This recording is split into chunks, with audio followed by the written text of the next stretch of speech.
Channel 2 Sports Zone Signing Day starts now. Yes, today is the day. National Signing Day is happening right now. Georgia's top players are signing letters of intent and making it official where they will play next fall. Good afternoon and welcome to Channel 2's Sports Zone Signing Day, brought to you by our friends at Montlick & Associates. I'm Sports Director Zach Klein along with Anthony Amy. Now we have crews spread all across Metro Atlanta. Joining us here on set, former Georgia and Atlanta Falcons quarterback DJ Shockley.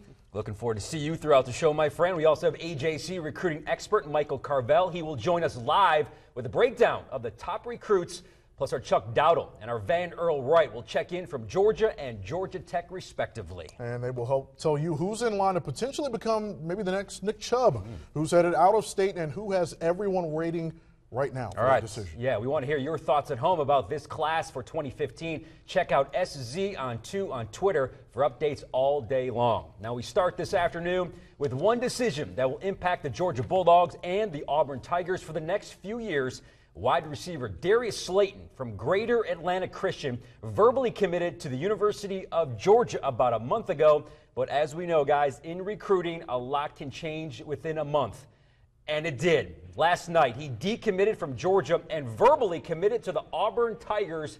And this morning, on the GAC campus, he made it official when he signed his national letter of intent. It's believed former Georgia offensive coordinator Mike Bobo's departure from Athens had a big impact on Slayton's switch. Combine that with the fact he had some family ties to Auburn, and it's the Tiger faithful who will be rooting for Slayton over the next few years and not the Bulldog Nation. Darius Slayton ranked as the 16th best player in the state, though some talent evaluators believe he has first-round NFL draft potential. Our Anthony Amy was at GAC this morning to talk with Mr. Slayton. Darius, you made the switch late last night from what we understand. Just give me an indication as to why you decided to switch from Georgia to Auburn. Well, first off, I'd like to say thank you to the University of Georgia. There's a great group of guys over there, Coach Rick, Coach Pruitt, all those guys. They do a great job, and I just really appreciate them for giving me the opportunity, but it just, you know, a lot of people say follow your heart. So my heart was in Auburn ultimately, and that's what it just came down to.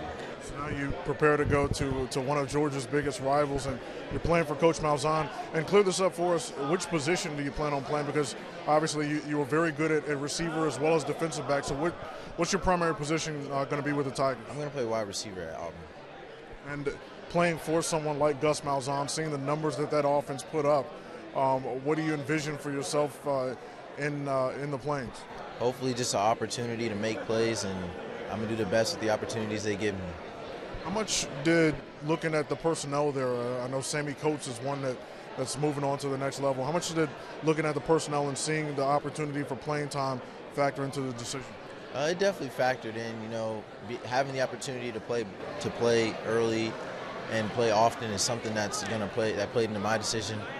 And you know, they have a great situation over there for me to come into, so I'm ready and I'm excited. All right, give us a War Eagle for us as we head out.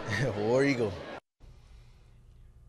All right, gentlemen, thank you. We now welcome in Michael Carvel from the Atlanta Journal-Constitution. And Michael, give us, will you, a little backstory here. How did Slayton end up at Auburn after verbally committing to Georgia just a few weeks ago? Yeah, Zach, this has been the craziest signing day I can ever remember for the University of Georgia. And it should have been an omen last night when Darius Slayton switched after being committed to the Bulldogs for around maybe 6 weeks. I think what happened there is Georgia lost a little bit of footing, but not much when Mike Bobo left for Colorado State. It was enough to make Darius Slayton think things over again, and when he had that little pause, Auburn was taking family connection. Darius's uncle was a linebacker at Auburn, and he grew up an Auburn fan watching his uncle play. I'm sorry, it was his cousin. So when they had an opening, Auburn took advantage of it, and wow, what a shocker. Darius Slayton, who everybody thought was a UGA bound, he is headed to Auburn University. Although he tweeted last night it was the University of Auburn. I know those kids are under pressure. Yeah, that they are, Michael. I appreciate your time, and we'll definitely check in with you throughout the show. Now will one of the state's 5-star recruits join Slayton at Auburn? or will he head to Athens? That's a question many fans have right now, awaiting the decision of Callaway's Terry Godwin. The 6-foot star from Hogansville is ranked by some recruiting services as the top athlete in the country. Godwin could play both offense and defense in college, at wide receiver and in the secondary. He verbally committed to the University of Georgia over a year ago, but as we just saw with Slayton, verbal commitments, they're not binding, folks. What matters is when they sign a national letter of intent. Godwin recently told Michael Carvel he's 100% with Georgia, but he also told him he would make his final decision today. On the last 2 weeks, Godwin hung out at Nick Saban's house, checking out his pool. Also had in-home visits from Georgia head coach Mark Richt and Auburn head coach Gus Malzahn. And while he could sign anywhere, again, most believe it's coming down to either Georgia or Auburn for Godwin's services. We welcome back in Michael Carvel from the AJC. Michael, again, Godwin verbally committing over a year ago to the Bulldog Nation, but now there's maybe a little of a slim chance, a decent chance for that matter, that he could play elsewhere. What happened, and can you give us your prediction on where you think he is going to go?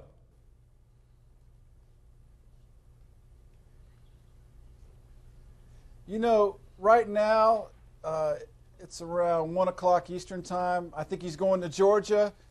In the next 10 minutes, it could change. This is another crazy recruiting story. He committed to the Bulldogs around a year ago, but he continued to flirt with Auburn and Alabama. And what really got people worried was that Auburn's Gus Malzahn made 2 trips to Godwin's house and high school last weekend while Auburn recruits were on campus to see Terry Godwin. So you know he's a priority by Auburn then. But the reason I think Georgia holds on here is because the Bulldogs signed his older sister to a basketball scholarship last summer. And to me, I think that locked the deal.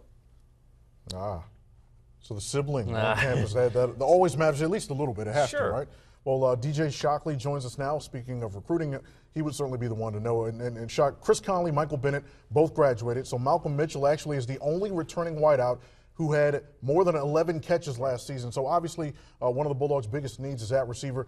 We saw Slayton is now heading to Auburn.